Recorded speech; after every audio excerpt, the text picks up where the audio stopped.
오늘 6월 셋째 주 절제 지혜의 덕이라는 제목인데요. 28절에 마음을 지킨다 하는 내용들, 바로 절제와 직접적으로 연관이 되어 있습니다. 지나치지 않는다, 그리고 부족함이 없다 하는 부분들, 이것이 지혜라고 말씀하시는 것이죠. 말씀과 나눠 보겠습니다. 자족하고 절제하는 것, 그것을 말씀하시는데, 부족하면 절제를 못합니다. 자족해야 절제합니다. 다 가진 것 같다, 근데 내 마음속에 부족하다고 느끼면 절제를 못합니다. 아무것도 없는 것처럼 보이는데 내 마음에 자족하면 절제합니다. 그게 바로 사람의 힘을 넘어서는 성령의 능력입니다. 그런데 요즘 대형교회 목사님이나 신학교 교수님이나 한국 문단의 대표 작가들이 모두 표절로 수치를 당하고 귀한 저서들을 환수하고 있습니다. 회수하는 게 아니고 환수합니다. 출판사에 그 책 갖고 가면 정가 그대로 돌려줍니다. 너덜너덜 한 책이더라도. 왜냐하면 표절한 거기 때문에. 안 그러면 고소당합니다. 좀 더 하는 욕망이 이를 그르친 대표적인 경우죠. 그래서 자족해야 됩니다. 세상 사람들은 자족할 줄을 모르죠. 믿는 사람들은 예수님으로 인해서 부족함을 모르는 사람들입니다. 세상에 나가서 살 때 마치 꿀이 좋으니까, 이것에 좋으니까 저것에 좋으니까 하면서 탐닉한다면, 꿀은 좋은 것입니다만 그것이 탐닉될 때 독이 됩니다. 그래서 좀 더 하는 것보다 자족하면서 좀 덜 하는 것이 훨씬 안전합니다. 이웃과 우정을 나누는데도 한계가 있죠. 우정이 성숙하려면 서로 만날 때 절제해야 합니다. 하다못해서 문화 가운데서는 가족들도 지겹다고 하지 않습니까? 이웃은 오죽하겠습니까? 그래서 절제되지 않는 이웃과의 관계는 반드시 사단이 나게 되어 있습니다. 2번 보겠습니다. 환난 날에 진실하지 못한 자를 의뢰하는 것, 그것은 이가 부러진 것하고 부러진 발이라고 표현을 하고요. 마음이 상한 자에게 노래하는 것은 추운 날에 옷을 벗는 것, 혹은 소다 위에 식초를 붓는 것, 이렇게 비유합니다. 진이라 진가는 환난 날에 나타납니다. 요즘 우리 교회가 어렵죠? 한번 둘러보십시오. 이 사람들이 진짜입니다. 내가 어려울 때 도움을 청할 수 있는 사람들입니다. 좋을 때는 누구나 다 하하 호호 하는데, 어려울 때 진가가 드러나는 것이죠. 진실하기 때문에 그렇습니다. 그런데 진실하지 못하면 고통만 가중시키죠. 앞서 이웃과의 관계를 말씀드렸는데, 너무 자주 만나는 것이 해가 되는 것처럼 무례하다 하는 것, 그거는 큰 고통을 줍니다. 한 배에서 난 형제 사이에도 무례하다 그러면 의가 상하는데, 모르는 사람들한테 무례하다, 더구나 기독교인들은 부족함을 몰라서 무례하기가 쉽습니다. 어제 성경 공부 시간에도 언급이 됐는데요. 천주교인들은 집회하고 다 깨끗이 자기 자리에 있는 거, 뭐 굳이 청소할 필요도 없습니다. 자기 자리에 있는 거 주워 갖고 갑니다. 신앙 좋은 기독교인들은 뜨겁게 기도하고 나서 주보도 땅에 버리고 갑니다. 그러면 서너 사람이 그거 다 청소해야 됩니다. 그 사람마저 안 한다면 예수 안 믿는 청소부가 청소하면서 욕을 디립다 하겠지. 자기 월급 받고 하는 건데, 그래도 천주교인은 자기가 할 일이 없도록 만들어주는데, 이 교회 다니는 사람들은 말만 그렇게 하고, 뒷모습이 지저분하다. 그러니까 우리가 조심해야 되겠죠. 무례하지 않도록. 자기 있었던 자리만 제대로 치우면 됩니다. 누군가 그것을 안 하면 다른 누군가가 돈 들여서 그것을 해야 되는 것이죠. 3번 보겠습니다. 배고프고 목마른 원수에게 음식과 물을 주는 것. 그것은 불을 핀 숯을 그 머리에 놓는 것과 일반이다. 바꿔 말해서 보복하지 말고 선을 베풀라 이렇게 말합니다. 심지어 원수에게 선행을 하면 혹시 회개하고 하나님께 본인이 잘못했다 그렇게 말씀드리지 않을까.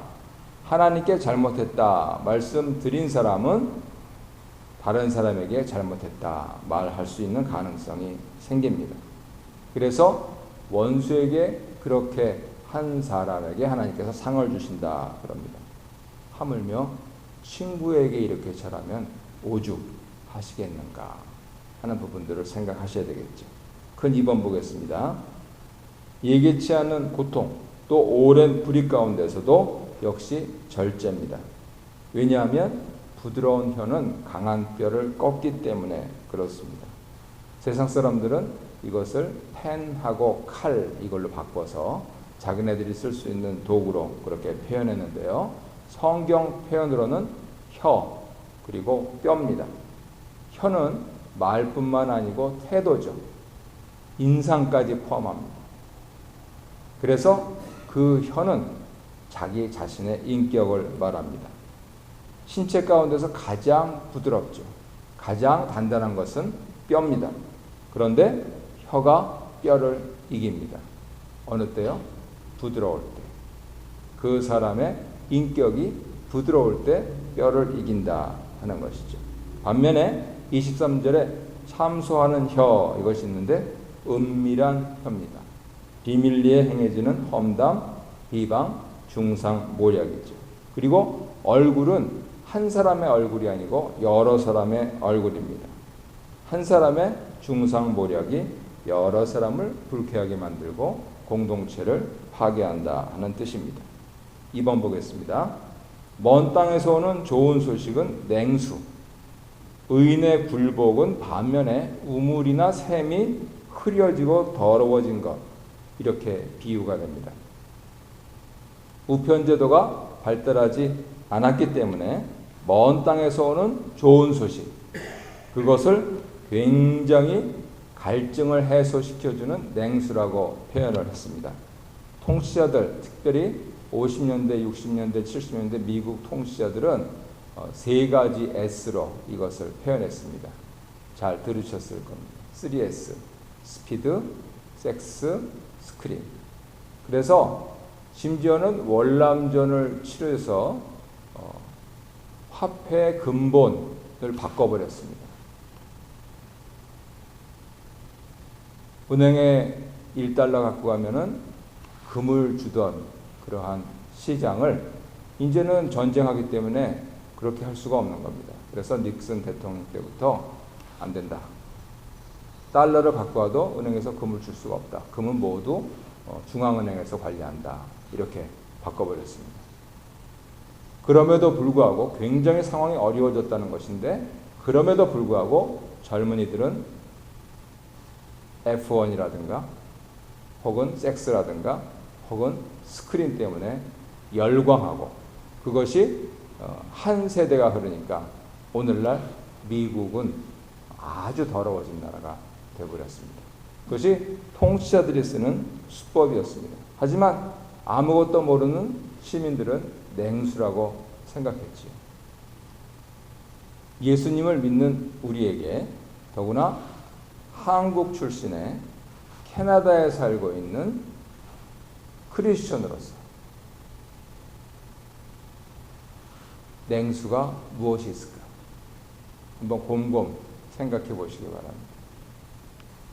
고국에서 메르스가 잡혔다는 얘기일까요?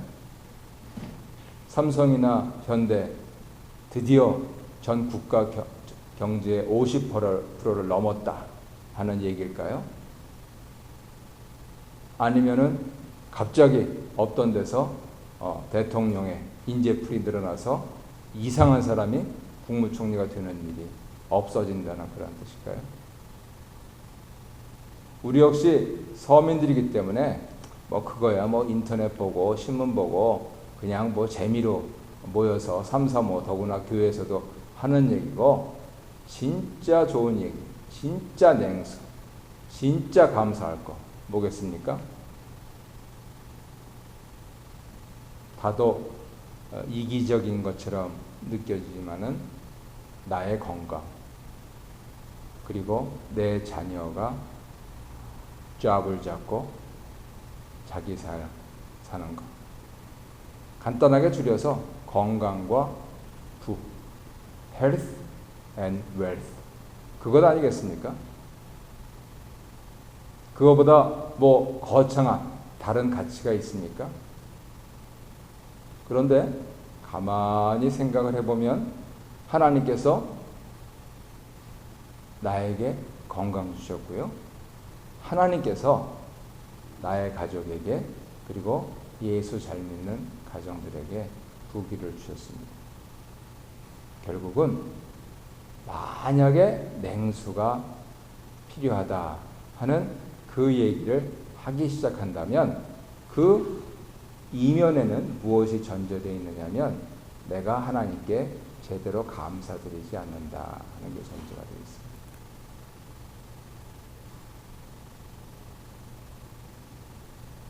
하나님 나에게 건강 주셔서 감사합니다. 하나님 이렇게 우리 아이들 또 내가 아는 사람들 좋은 소식 주시고 또 이렇게 신문에도 나게 하시고 감사합니다. 그 감사를 제대로 드리지 않으면 자꾸만 냉수를 찾게 됩니다. 하나님께서 이미 시원한 마실 물을 주셔서 일상생활을 하고 있는데 조금 더 하는 근본적인 인간의 심성이 발동되는 것이죠. 오늘 성경은 무엇이 지혜냐? 좀 덜 절제를 말씀드리고 있기 때문에 그만큼 오늘 새벽 기도에서는 무엇을 하셔야 되느냐? 하나님 이것도 감사합니다. 저것도 감사합니다. 이래서 감사합니다. 저래서 감사합니다. 라고 감사 기도를 드리는 것이 절제하면서 큰 덕을 세우는 지혜의 발현이 될 것입니다. 공공적으로는 의인이 의인답게 사회 영향력을 미치게 하는 것. 교회로 치자면은 목사로 목사 되게 하고 장로로 장로 되게 하는 것. 그러지 못하고 한두 사람이 흔들어 버리는 그러한 일들이 되면 우물이나 샘이 더러워지는 것과 같습니다. 몇 년 내에 장례 한번 안 나고 우리 자녀들 다 진학하고 잡 잡고 캐나다에서 전 세계에서 흩어져서 건강하게 왔다 갔다 하면서 그렇게 하는 것 하나님께 감사하지 않는다면 어쩌면 하나님께서 크게 노하실 수도 있습니다. 통치자들은 스피드와 섹스와 스크린으로 우리의 마음을 현혹시키려고 하는데 정직한 왕이신 하나님께서는 내가 너한테 무엇을 주었느냐 하는 부분들을 계수하실 수도 있습니다. 그래서 그런 차원에서 절제라고 했을 때 하나님께 감사하는 많은 사람들이 또 중요한 자리에 오르고, 그렇게 지금 있는 부분들을 더 조금이라도 여러 사람들이 나눠서 섬길 수 있도록 하는 일이 일어나면은 제대로 된 그러한 사회, 나아가서 교회가 되겠죠. 목사로서는 참 교회가 확실히 다르다 하는 그런 얘기를 좀 들었으면 좋겠습니다.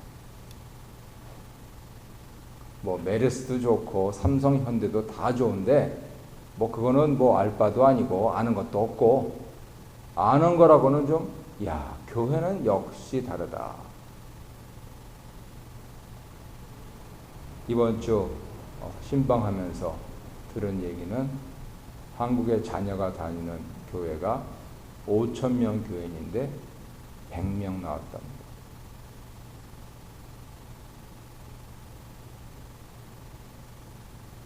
(5,000명) 교인이 100명. 근데 그 100명은 교회에서 월급 받고 일하는 사람이나 아니면은 장로님이나 권사님들이에요. 사실 다 안 나오신 거죠. 5,000명에 100명이나. 왜요?